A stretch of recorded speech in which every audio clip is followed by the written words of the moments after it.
20 martillazos, 20, no 13, como erróneamente lo dije en un podcast que tuvimos anteriormente, donde tenía de invitada a la doctora María Victoria Zambrano, una abogada que a través de una fundación maravillosa, la Asociación Afecto, ha trabajado no solamente en pro de la niñez, sino también de mujeres víctimas de todos los tipos de violencia.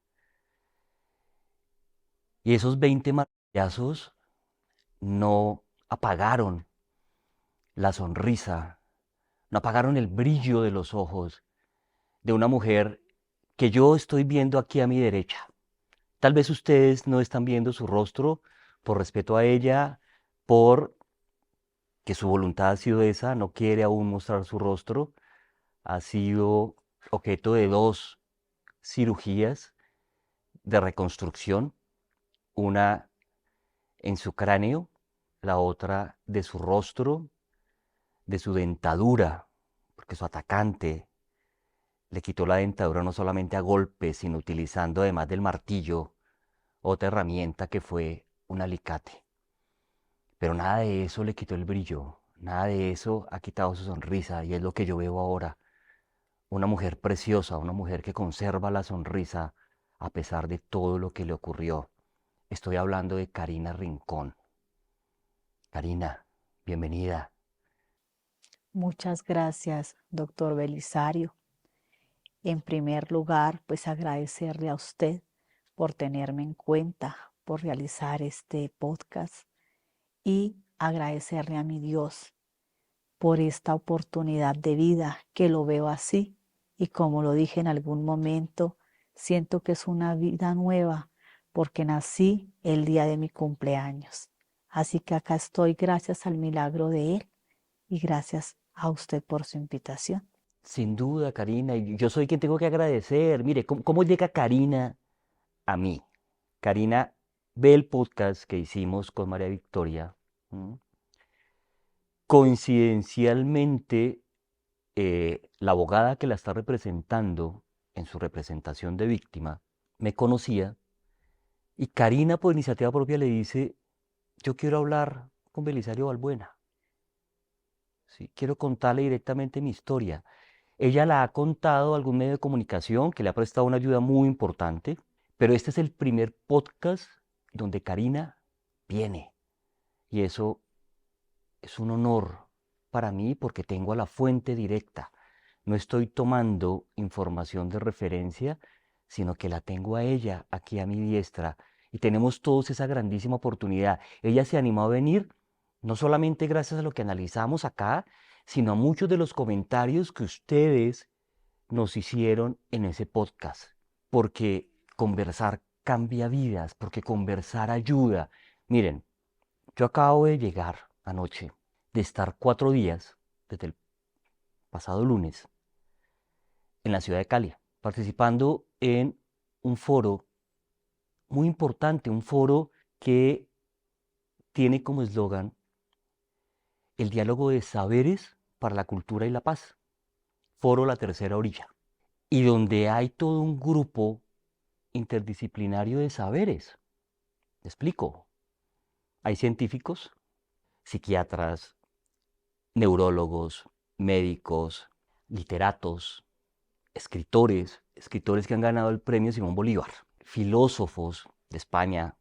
Vino alguien magnífico de la Universidad de Barcelona, con quien tuve la oportunidad de disertar mucho, y que me decía algo como lo siguiente: para los griegos, el número más importante es el 2. Uno tendería a pensar que es el 1. No. Yo le preguntaba por qué el 2. Porque el 2 es el diálogo de saberes. Eso que estamos haciendo acá, eso que hacemos con ustedes. Y el número de la democracia es el 3. Y todo empieza a tener un sentido magnífico y cómo precisamente construimos a través de la narrativa, a través del relato, a través del conversar, del interactuar, a través de la compasión, a través de la empatía. Y es lo que quiero traer hoy aquí con ustedes, y en especial con la presencia de Karina. Y no tanto para hablar del agresor, yo creo que eso ya Astía. Vamos a conversar un poco, Karina, de quién eras tú antes de que ocurriera esta situación y quién eres ahora, qué ha pasado contigo ahora a través de esta situación tan disruptiva. Bueno, Belisario, a ti, a Victoria Zambrano, muchas gracias. De acuerdo a lo que dijiste, así fue. Vi la noticia, me pareció que fue bastante sensata y fue una noticia en donde vi que tú investigaste y me pareció seria. Así que hablé con mi amiga Jennifer y me dio esta posibilidad de poder hablar contigo y estar acá. Así que nuevamente me encuentro muy agradecida y es un honor para mí estar en tu podcast. Realmente así lo siento. Bueno, te comento, eh, antes de todo esto, yo desde muy joven, más o menos a los 18 años, estaba trabajando con una comunidad eh, indígena y comunidades de la localidad de Ciudad Bolívar. Y en ese momento conocí a un gran líder que se llama Daniel Bejarano, que es el fundador del Festival de Cine Ojo al Sancocho. Y me gustó lo que hacía. Trabajaba con los niños, con la comunidad y los ayudaba a través del cine y el teatro para sacarlos de las calles. Así que me invitó a que trabajara con él en el festival y que me lanzara edil. Simplemente yo nunca había pensado en esto, pero en ese momento tuve mi primera candidatura edil por firmas y empecé a trabajar muy fuerte con la comunidad, a ver sus problemáticas en esa época de tema ambiental que no tenía mucho conocimiento y pues de sus temas sociales como tal.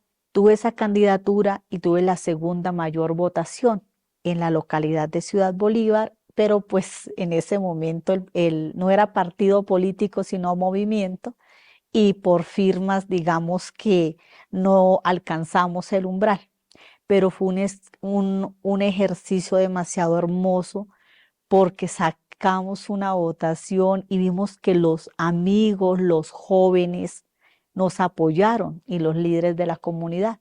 Desde ese momento me ha gustado trabajar con la parte social.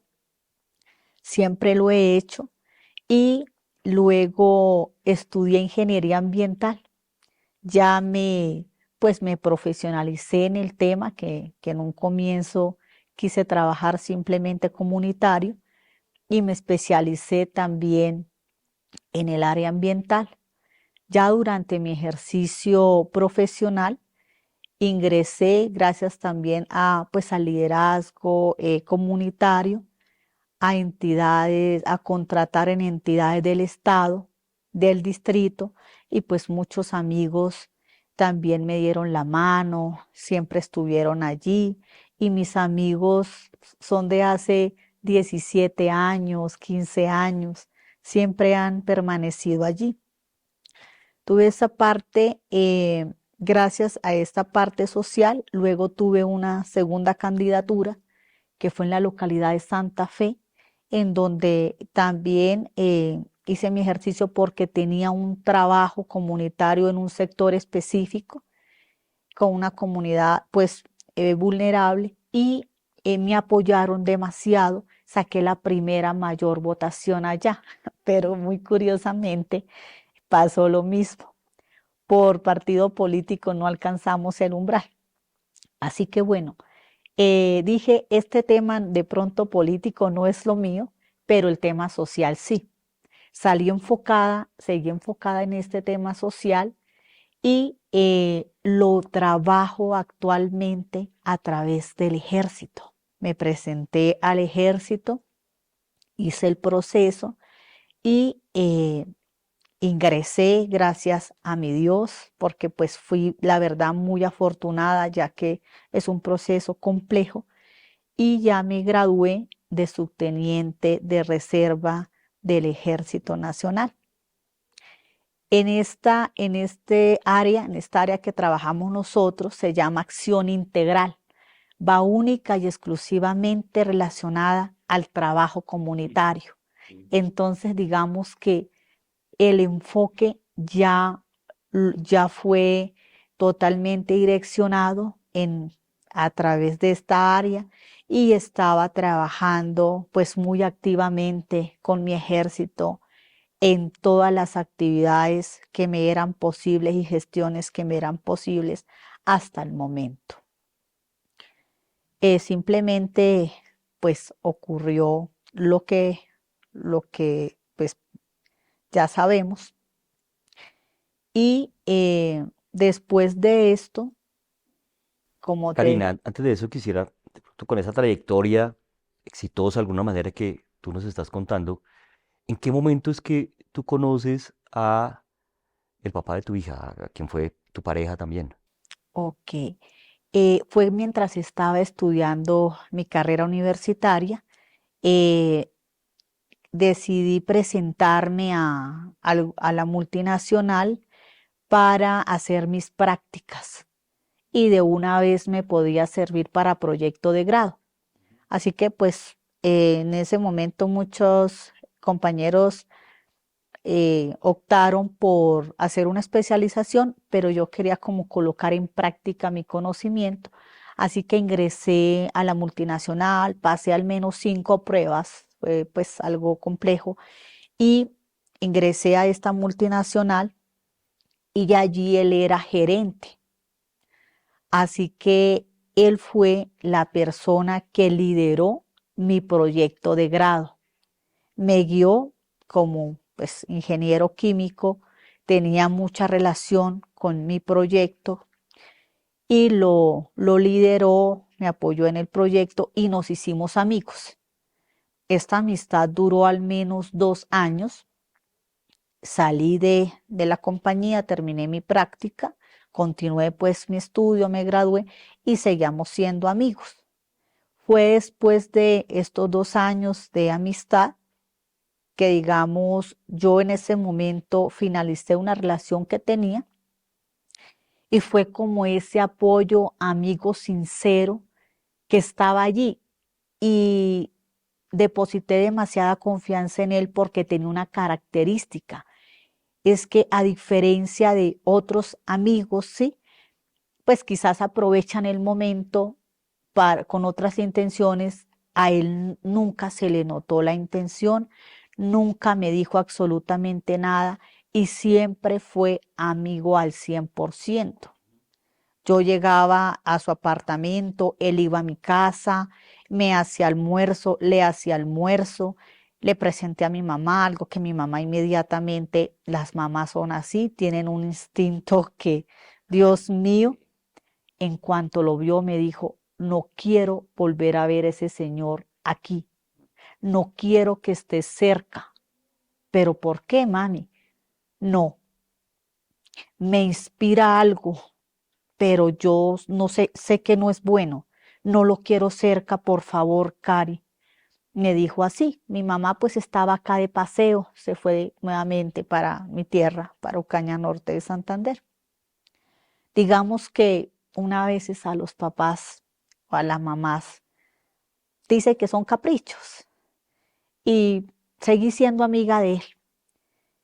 Claro, después de un tiempo, ya al estar tan cerca de él, pues ya las invitaciones eran a viajar, eran otras invitaciones y pues se ganó así como cercanía y empezamos la relación. Ok, voy a hacer pausa ahí porque quiero retroalimentar algunas cosas interesantes de lo que tú has mencionado, ¿sí? Primero, esa fachada del caballero. Ujú. Eh, Recordemos que el, el, el estafador emocional tiene esa astucia para mostrar una careta que no es la de él, una máscara. ¿M? Lo que tu mamá hizo fue usar la intuición.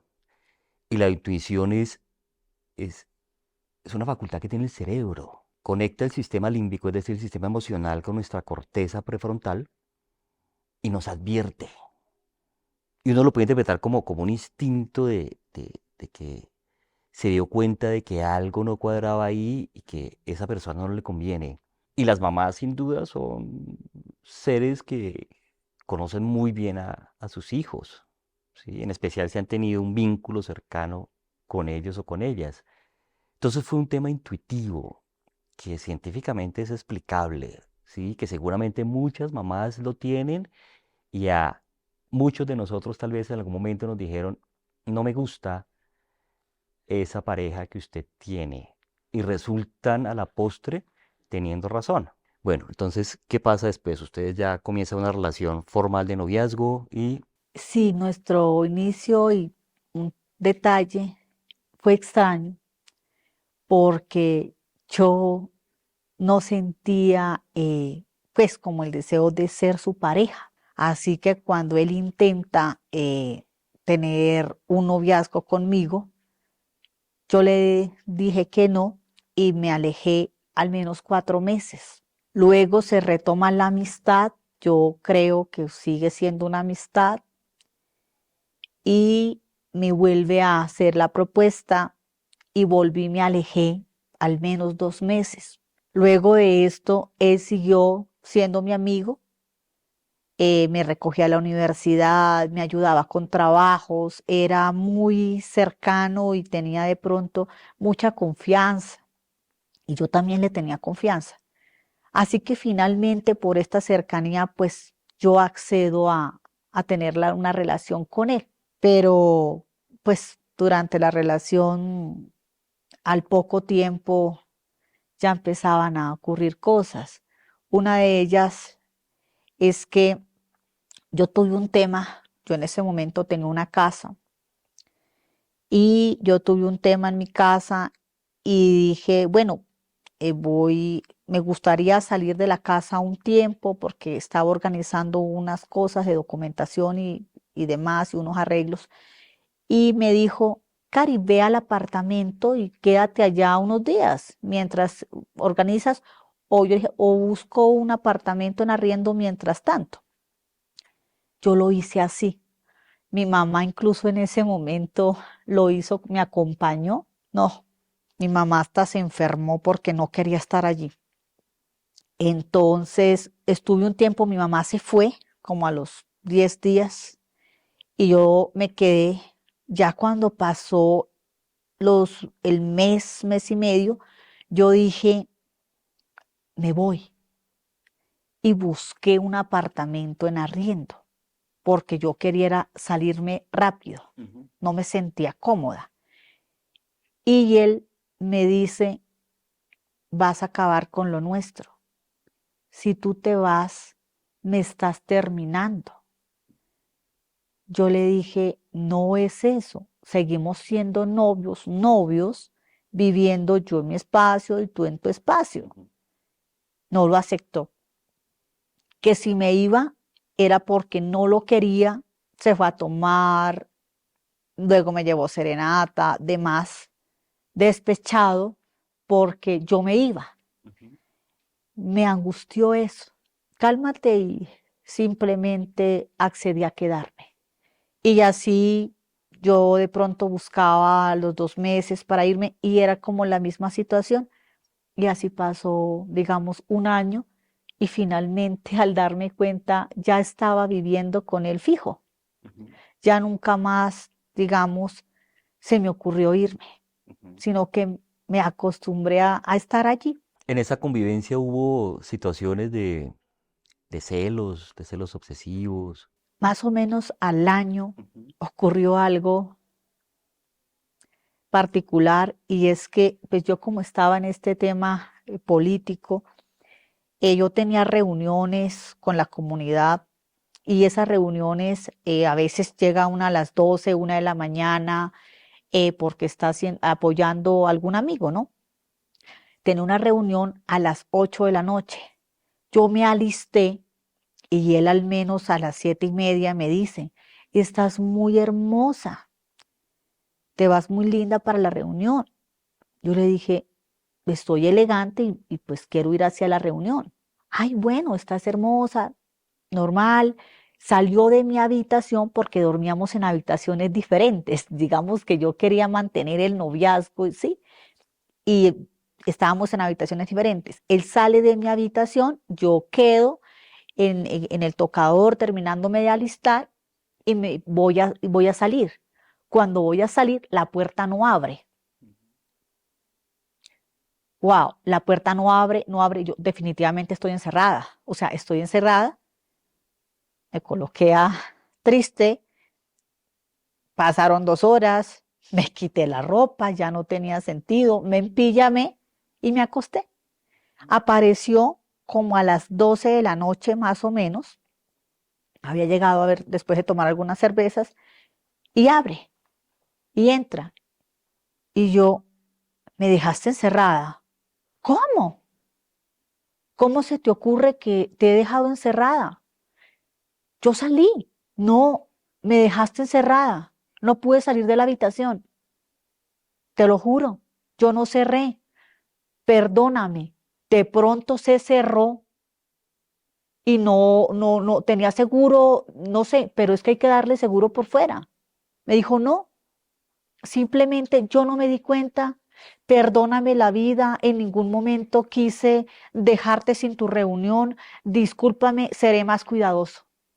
Y pues terminé creyéndole. Quiero que tomen nota de este término, gaslighting, gaslighting. Si lo traducen del inglés al español, tal vez no signifique nada, pero se ha definido como aquellas situaciones que el agresor, en casos de violencia de género, en casos que pueden terminar en femicidio, utiliza para hacer dudar a la víctima de lo que dice. ¿Mm? Es lo que nos acaba de explicar muy bien Karina. Bueno, Karina, ¿qué siguió pasando después? Ok, doctor, no tenía ni idea. Bueno, simplemente lo disculpé, creí que había sido pues sin intención y continué la relación con él.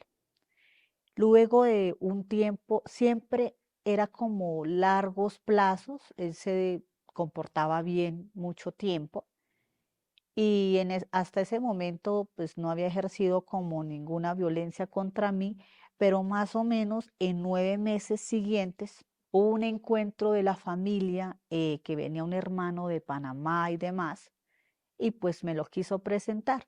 Así que fuimos a ese encuentro y todo transcurrió normal hasta la medianoche.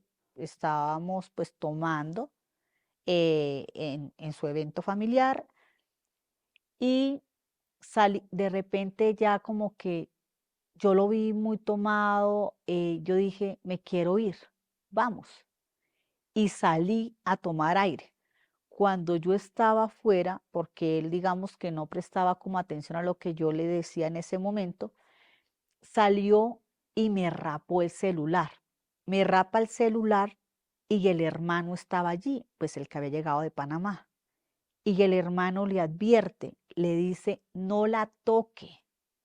Si la toca, se las ve conmigo.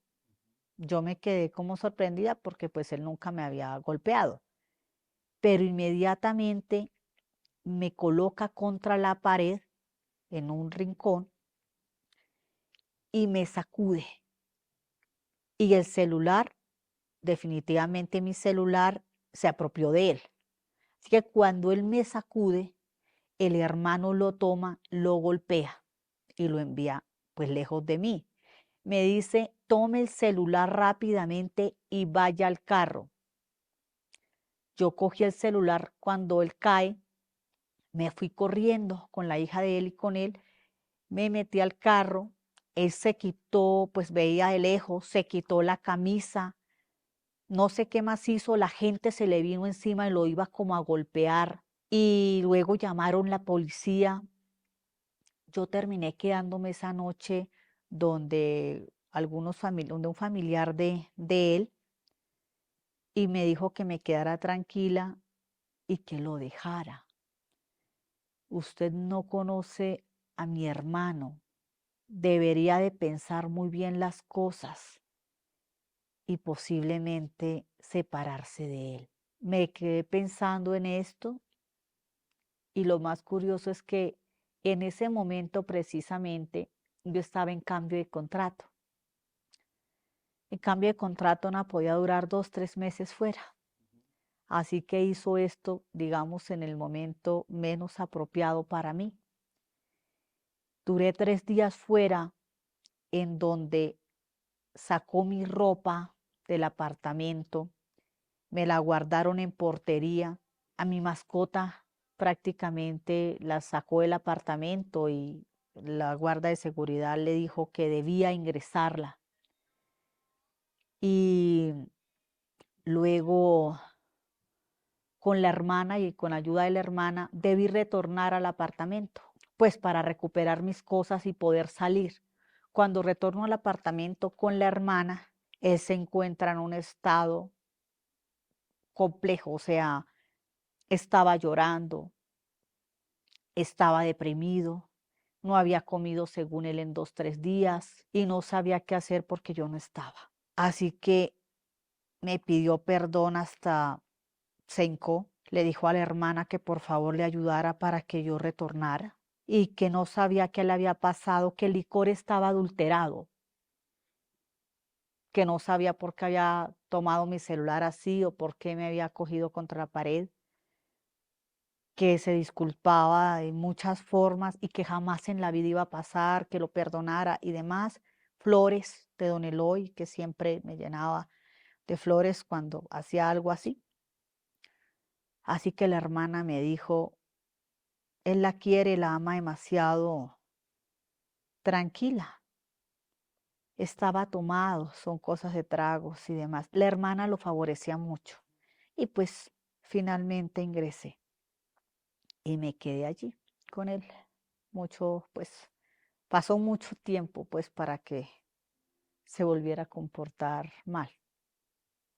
Luego ya pues salí en embarazo. Allí es una situación que cambia totalmente porque para el momento que salgo en embarazo, curiosamente, no era su pareja. Yo ya lo había dejado. Yo no soportaba como algunos comportamientos y yo me había separado de él, me había ido a vivir, pues estaba viviendo en ese momento en la Macarena, estaba en otro lado muy lejos de donde él estaba.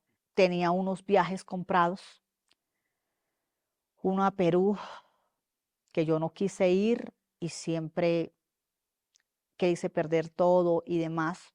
Y había otro viaje comprado y pagado todo, hoteles y todo a la costa. Así que me suplicó que por favor eso no se lo hiciera perder, que fuéramos como amigos aunque fuera a la costa. Yo accedí para que fuéramos como amigos. Fuimos como amigos, fuimos 8 días y pues al día 8 simplemente me dijo la despedida.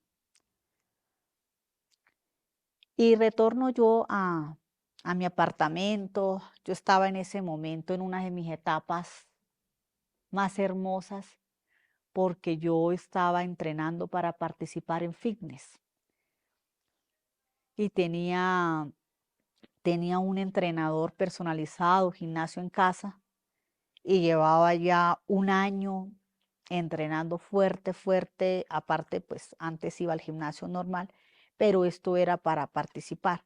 Así que el entrenador me había dicho que ya en 2 meses participaba.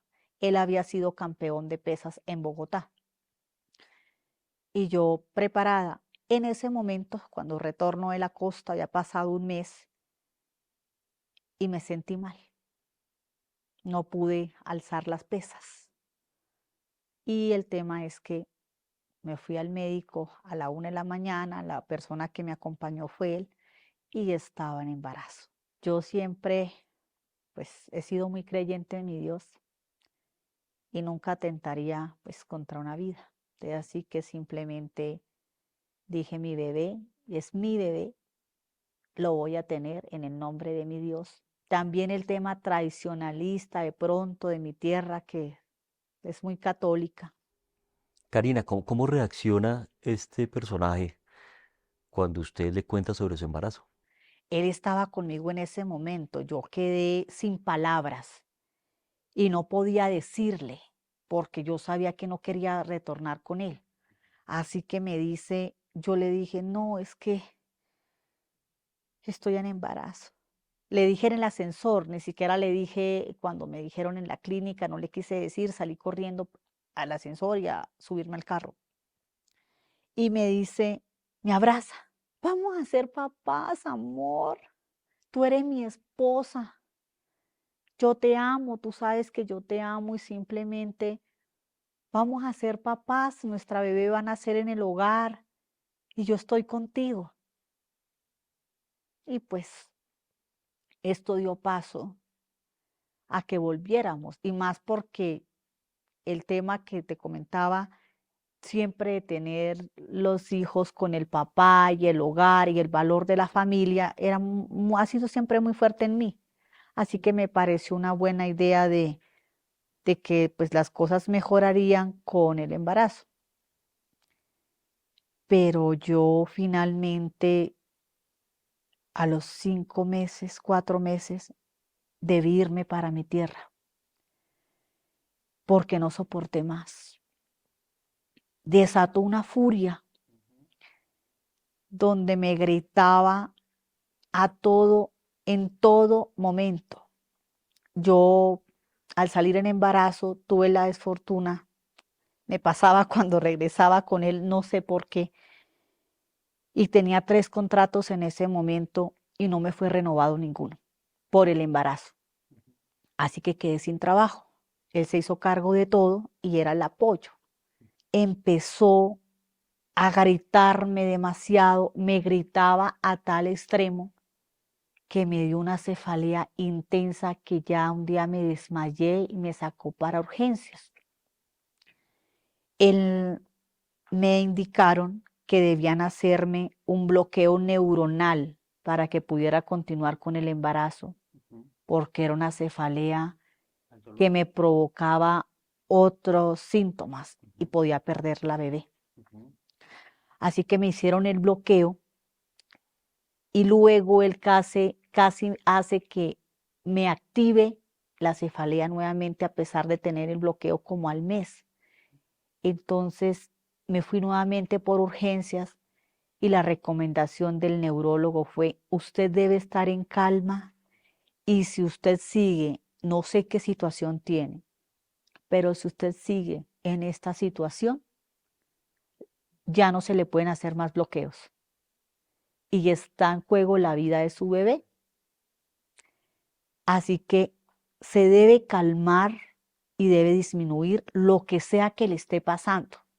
Yo decidí irme para mi tierra, pero antes de irme, tomé la decisión al otro día porque él llegó en una actitud fuerte, no había bebido licor ni nada, pero me empujó y me golpeó contra la nevera y caí en la cocina.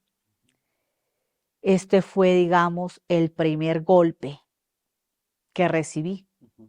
Cuando recibo este golpe y dije, no le importa a mi bebé, me puede hacer perder la bebé. Así que estábamos en pandemia. Yo terminé viajando en un vehículo de larga tracción, en la que llamamos una mula. Conseguí este contacto en Ocaña y el Señor me llevó. Un viaje de 13 horas en donde pues claramente mi espalda todo, pues porque estaba, no podía inclinarme ni absolutamente nada, pero logré llegar donde mi mamá, ¿A dónde llegó? a Ocaña, norte de Santander. Y en Ocaña pude tener el resto del embarazo en paz. No me volvió a doler un solo día la cabeza. Simplemente tuve un embarazo tranquilo con mi familia, pero él fue el último mes y llegó a Ocaña. Me insistió que viniera a tener la bebé, pues, en la Reina Sofía, que porque era provincia y demás, y era totalmente diferente, y bueno, a él no le gustaba esto. Entonces me dijo que iba a tener mejor atención en Bogotá, y pues me vine a tener la bebé acá.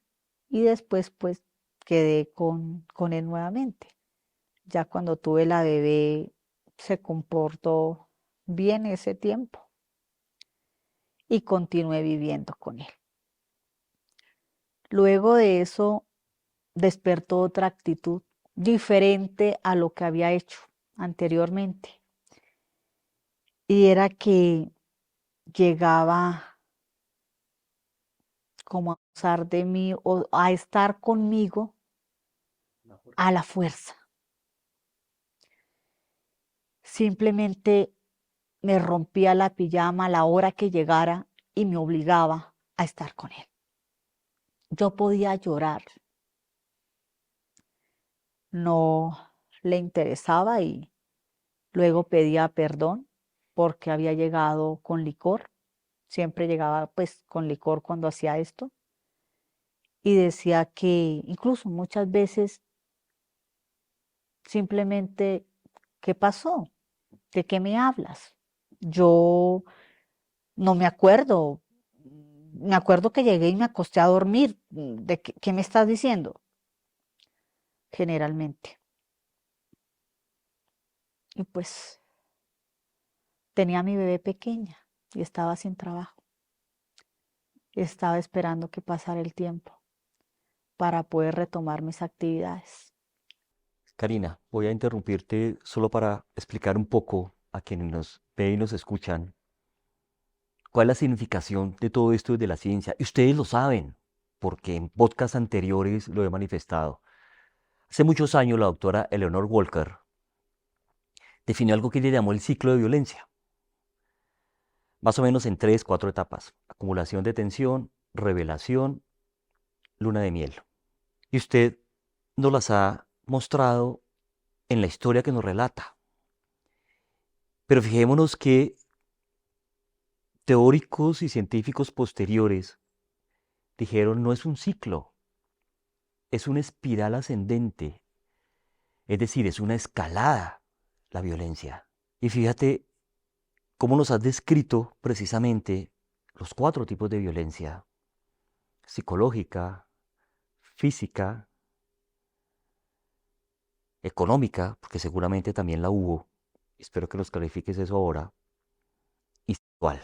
¿Qué pasaba a nivel económico con tus finanzas? ¿Había algo que te preocupaba que él quisiera manejar, controlar? Demasiado, Ujú. demasiado. Simplemente por el hecho de no tener contrato en ese momento, ningún ingreso. Todo mi embarazo, pues hizo lo que quiso y fue donde peor se comportó. Ujú. Y después del embarazo yo duré un tiempo, al menos 8 meses o 7 meses sin conseguir trabajo. Y tenía la bebé pequeña. Debía resolver el tema de la bebé, el cuidado de la bebé. Entonces me decía que no iba a cubrir el cuidado de la bebé. Por lo tanto, debía quedarme en casa cuidando la bebé y así no podía trabajar.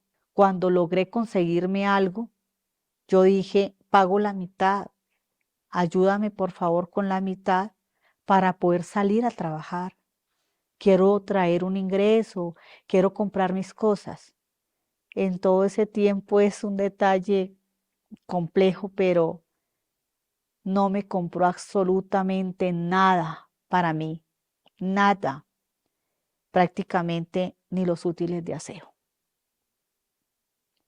Y mi mamá me regalaba para mis útiles de aseo, porque no tenía. Y nunca había pasado esta necesidad, digamos, en la vida, ¿no? Y las cosas de la bebé también era complejo que las comprara. Si la bebé necesitaba algo, decía, está pequeña, ¿para qué? Espera que crezca, quieres comprarle muchas cosas.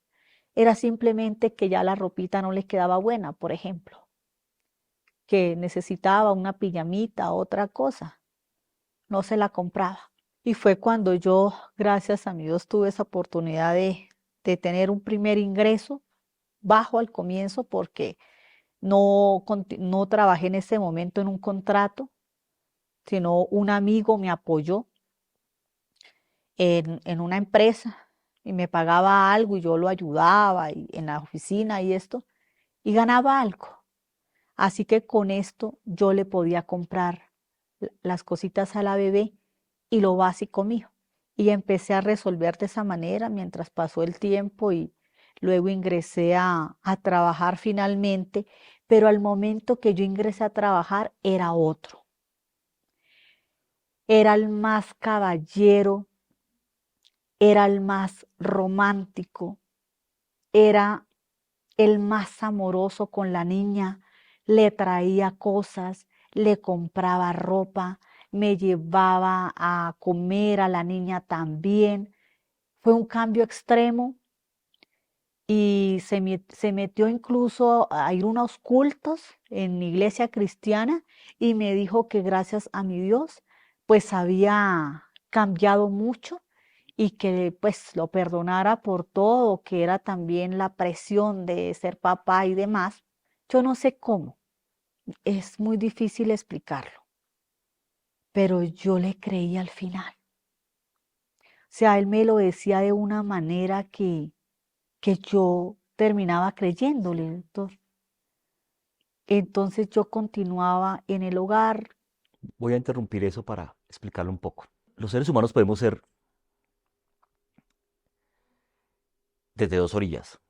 O somos autónomos cuando nos responsabilizamos de lo que hacemos y de las consecuencias de lo que hacemos, o son heterónomos cuando la responsabilidad está fuera.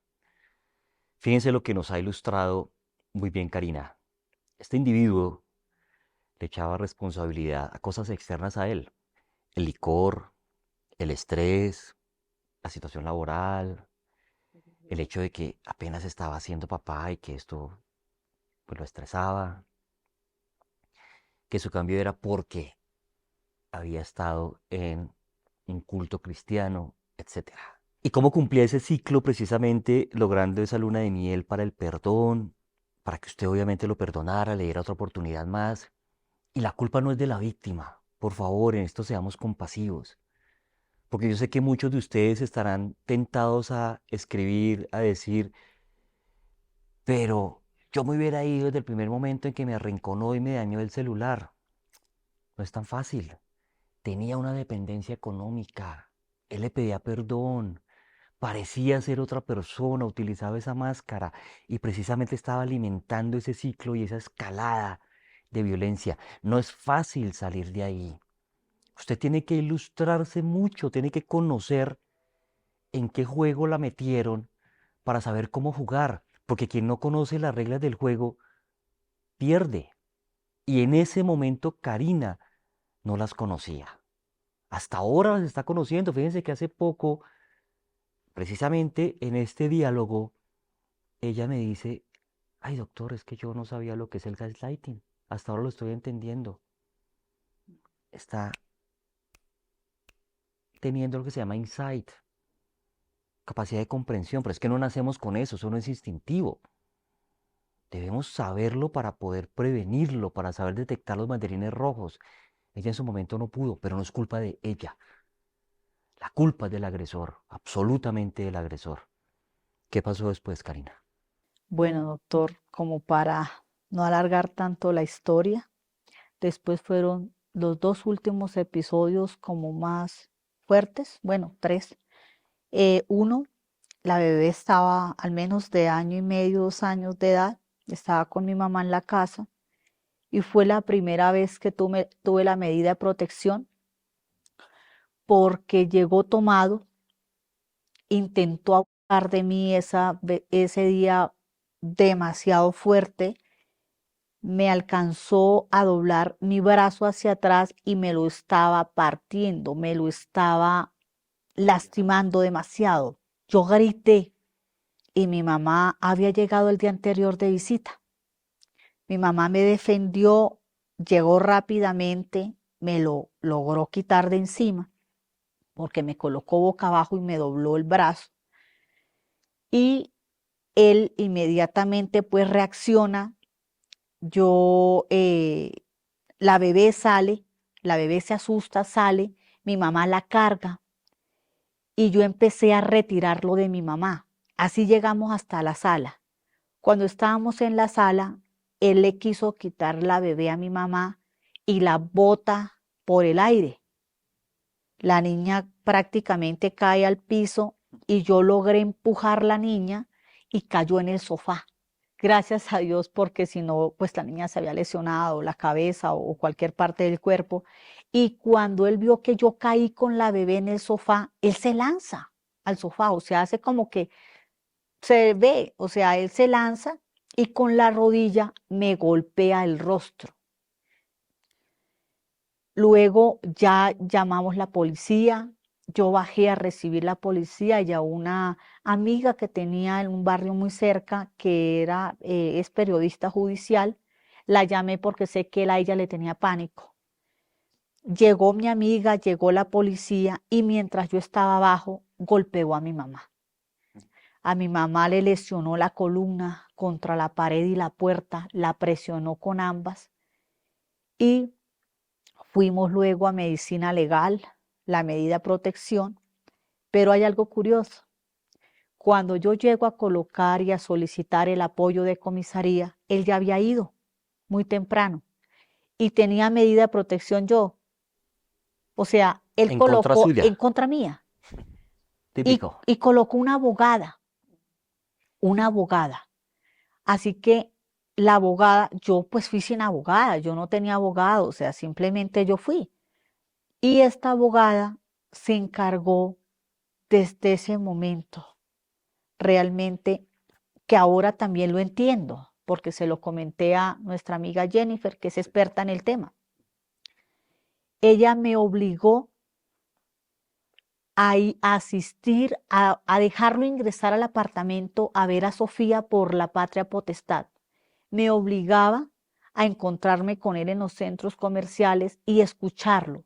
Me obligaba a llevar la bebé a algún parque, a hablar con él y a escucharlo. Y yo tenía un viaje porque yo simplemente quería irme de acá después de lo que le hizo a mi mamá, a cuidar a mi mamá.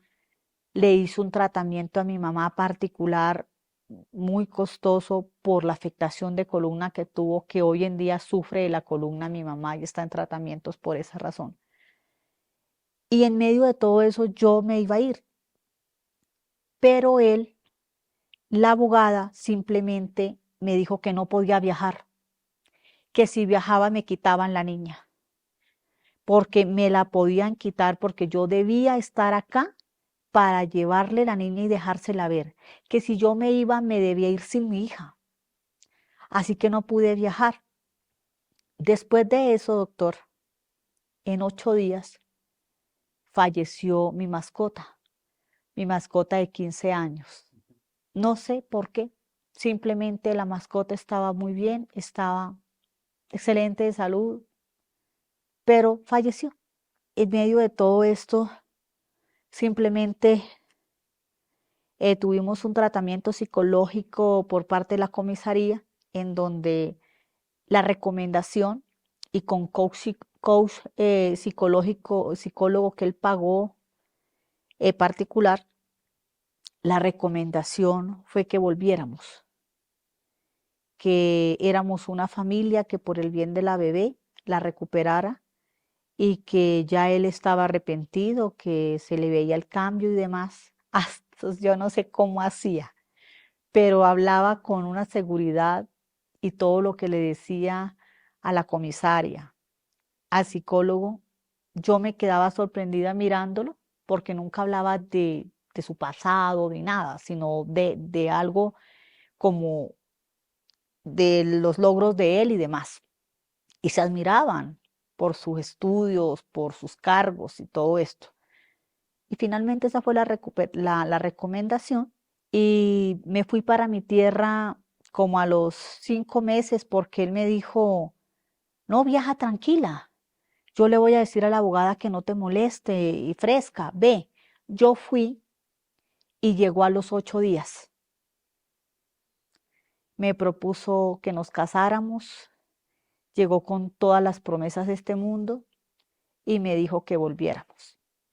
Bueno, Karina, al momento de los hechos, él estaba viviendo en su casa. Tengo entendido que las condiciones para él ya habían cambiado, o sea, él estaba desempleado por X o Y razón, De alguna manera usted estaba colaborando para su supervivencia mientras se quedaba con la niña y curiosamente estos hechos ocurren precisamente el día de su cumpleaños. Así es, doctor. Ya tenía un año desde el último episodio de haberme separado. Ujú. Fue la segunda medida de protección por lo mismo, por llegar a intentar estar conmigo a la fuerza y demás. Entonces ese día decidí que ya me iba a ir, llamé a la policía, la patrulla púrpura, le hizo acompañamiento para que se retirara porque era la única forma. De esta manera, pues organicé, me mudé y estaba sola con mi bebé viviendo en Ayuelos. Eh, Al comienzo, lo misma situación con la abogada. Debí dejarlo ingresar para ver la bebé o la patria potestad simplemente, ya que La custodia eso, la compartida. custodia, quedaba en manos de él si yo no accedía Ujú. y en ese momento tenía trabajo. Entonces, pues me daba miedo y yo quise llevar las cosas en calma, entonces simplemente lo dejaba ingresar, veía a la bebé, ya no iba cada 2 días, sino todos los días, ya no se demoraba hasta las 8 de la noche, sino hasta las 10, 11, se quedaba haciendo otras cosas ahí y demás. Después de eso, como a los 4 meses, hizo algo absurdo. Llegó un día, yo estaba desayunando y llegó agresivo, me empezó a insultar. Cuando él me empieza a insultar, yo me retiro a la cocina. Yo no sabía que la bebé estaba pintando en la sala, pero yo me retiro a la cocina y cuando de repente lo veo encima, tenía un cuchillo, así, cogió un cuchillo bastante grande, el cuchillero, y yo me fui hacia atrás, hacia la pared y le dije, ¿me vas a matar? Él soltó el cuchillo y se fue. Hasta ahí sé, doctor. Pero resulta que ahora en la comisaría, después de que ocurrió el tema del 22 de septiembre, la bebé lo dibuja con un cuchillo. La comisaria le pregunta, yo no sabía que la bebé lo había visto. La comisaria le pregunta y dice, es que mi papá iba a matar a mi mamá con un cuchillo en la cocina. La niña tiene esto en la mente. Ahora que retornó de viaje, del cuidado de mi tía, me dice la bebé anteayer, mami, ¿te acuerdas? Yo coloqué la sillita azul, me subí ahí, me abrí de brazos para que mi papá no te diera con el cuchillo. Y luego lo perseguí y le pregunté. Yo no, o sea, de pronto del susto en ese momento, yo no vi esto. Pero la niña tiene la escena clarísima, lo vio todo y lo dibujó y lo dijo a la comisaría. Y la comisaría no hizo nada. Lo dijo ahora cuando le dieron la patria potestad a mi mamá, Ujú. después del 22 de septiembre. Esto no, esto el abogado ya solicitó como las imágenes y todo para colocarlo Ujú. ahora, pero hasta ahora, pues yo la verdad, eso me quedé callada, nunca se lo dije a nadie. Ujú. Ya, pasó eso y digamos que se alejó. Luego yo le dije, me ibas a matar. Y la bebé estaba en la sala. No se acordó nunca. Simplemente, no sé de qué estás hablando. De verdad, yo te recomiendo que busques un psicólogo Un psiquiatra. porque tú Ujú. estás diciendo locuras. Ujú. Y me parece supremamente extraño que tú estés diciéndome esto. Jamás lo haría. No sé de qué hablas. Ahí terminó. Y ya, pues, el evento que ocurrió El el 22 de 22 de septiembre. septiembre, De ese evento, Karina, que ya todos ustedes lo conocen y yo lo hablé en mi podcast anterior, hay algo que no es conocido y que quiero, antes de concluir, revelarlo. Y es, ocurrió una situación muy inusual de él con tu hija que al parecer nos explica por qué la niña durante ese ataque brutal no se despertó, afortunadamente, y fue llevada por uno de los vigilantes en brazos, ¿sí? Rescatada de alguna manera, y la niña, por fortuna, no fue testigo de esa brutal agresión. Cuéntanos sobre eso. Yo indagué en la niña, tengo 4 días de tenerla en Bogotá, gracias a mi Dios, y yo le dije, amor, ¿te acuerdas el día de mi cumpleaños? El día que en la mañana estuve con el postrecito y la velita, pues para que se acordara. Sí, mami, claro que me acuerdo. Ese día tomaste tetero. No, mami, papá me dio un vaso de leche. Me parece algo extraño porque la bebé no toma vaso de leche. Yo todavía sí, una de mamá. Yo le tengo un tetero donde no tiene mamila, sino un chupito, pues ya para una niña grandecita, Estamos hablando de pero una niña de 4 años al momento de los sí. hechos. Ujú. Entonces yo le preparo su leche, pero no es leche líquida porque le dio leche líquida, ¿sí? Le doy su leche especial para ella, para su crecimiento, en su tetero. Y me dijo, no, mami, papá no me dio tetero, me dio el vasito de leche, tibiecito. Yo, bueno, mi amor, no sé, no sé si allí le dio, no sé, la verdad, solo sé que no le dio el tetero. Saquen sus hipótesis, sus presunciones. No quiero decirlas yo. Yo sé que ustedes me las van a escribir. Vamos a hablar, ya para terminar, de ese después. 2 cirugías, Karina, una en el rostro, una reconstrucción de su dentadura, que la veo hermosa, Gracias. en su cráneo, sí. Afortunadamente y gracias a Dios, vamos a hablar de ese milagro que los neurólogos le dicen, los golpes lograron romper el cráneo, alcanzar al cerebro en los lóbulos frontales, además, que son absolutamente necesarios para que funcionemos. Pero gracias al Altísimo, usted no tuvo lesión en el cerebro, afortunadamente y pese a la cantidad de lesiones que sufrió. Eso se lo dijeron los neurólogos. Así es. Bueno, doctor, simplemente cuando mi mamá me despierta, pues le dicen a mi mamá que ha hecho un milagro. Y cuando hablan conmigo los neurocirujanos, el día de mi salida, se reunieron todos y hablaron conmigo porque siempre fueron muy lindos en ese hospital. Eh, yo les dije, gracias, doctores, por sus manos. Están bendecidas, me salvaron la vida, al igual que le dije a los maxilofaciales. Y los neurocirujanos me dicen, no, el milagro es usted. Simplemente es eso. Los maxilofaciales me dijeron lo mismo, pero ya al hablar con mi maxilofacial, que es la doctora Paola Osorio, que es un alma de Dios, ella es la que pues, una de las profesionales que hizo mi cirugía maxilofacial y ahora me está ayudando con el tema de las cirugías que necesito óseas y el rehabilitador oral que trabaja con ella me está pues ayudando en la rehabilitación cuando sea el momento. Ellos me están haciendo todo el trabajo de la boca. Ella me dice, me explica que mi cabeza en la frente pues estaba abierta y que se veía mi cerebro y esto se ve en la resonancia, en donde pues todo lo pues reconstruyeron acá, o sea, realmente de una manera excepcional y todas pues la cirugía que me hicieron en la cabeza, que son 17 y 3 pues en mi rostro.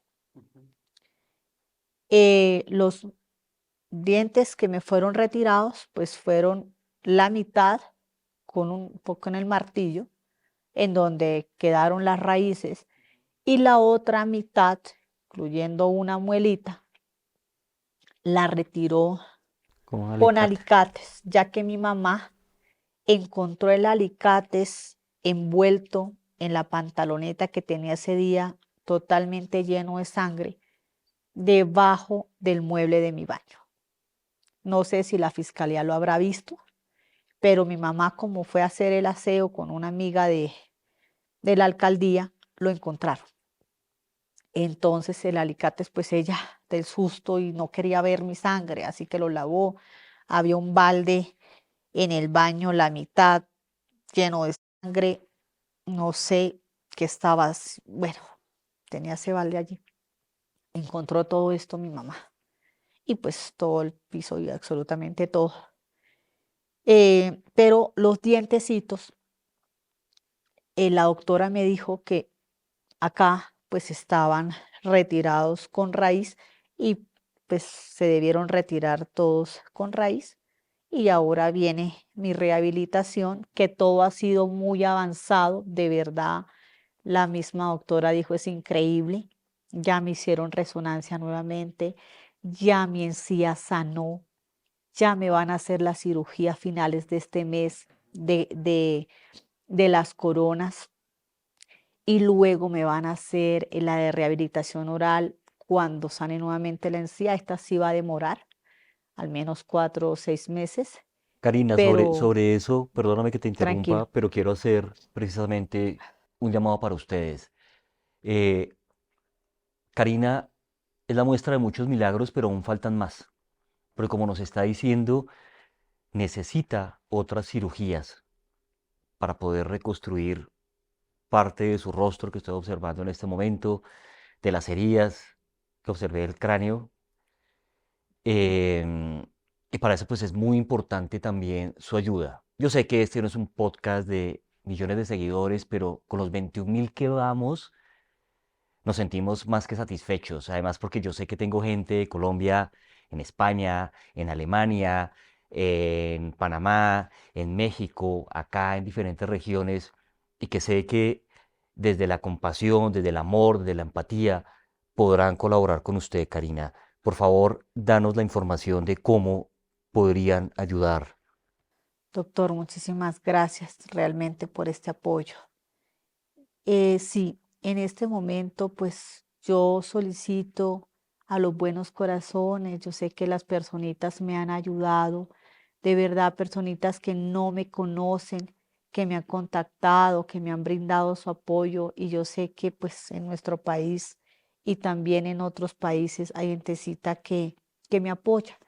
Eh, Les pido a ellos que me ayuden porque en este momento me hacen falta muchos procedimientos, 2 cirugías en el rostro, unos implantes capilares, pues por las cicatrices de mi cabeza y demás tratamientos, ya sean pues dermatológicos y demás, con el tiempo. Es un tratamiento que va a demorar bastante tiempo y solo me queda decirles, si pueden colaborarme, yo sé que mi Dios les compensará con muchas bendiciones en su vida y para mí será de un agradecimiento inmenso y un recibimiento realmente con mucha, mucha gratitud. No importa la cantidad de ayuda, me importa todo lo que puedan hacer por mí y cada gesto va a ser valioso e importante en mi vida y me va a ayudar demasiado en mi recuperación. Yo tengo pues en este momento habilitado mi NECI y el NECI de mi mamá, que es 320-846-3361, o el de mi mamá, que es 313-367-7748. Y pues les agradezco muchísimo y muchísimo, doctor Belisario, realmente, nuevamente. Usted, Karina, por haber estado acá, 20 casos y muchos milagros. Y hoy tuvimos la oportunidad de hablar con este milagro viviente. Gracias, Karina. Muchas gracias a usted, doctor, y al programa. Muchas bendiciones.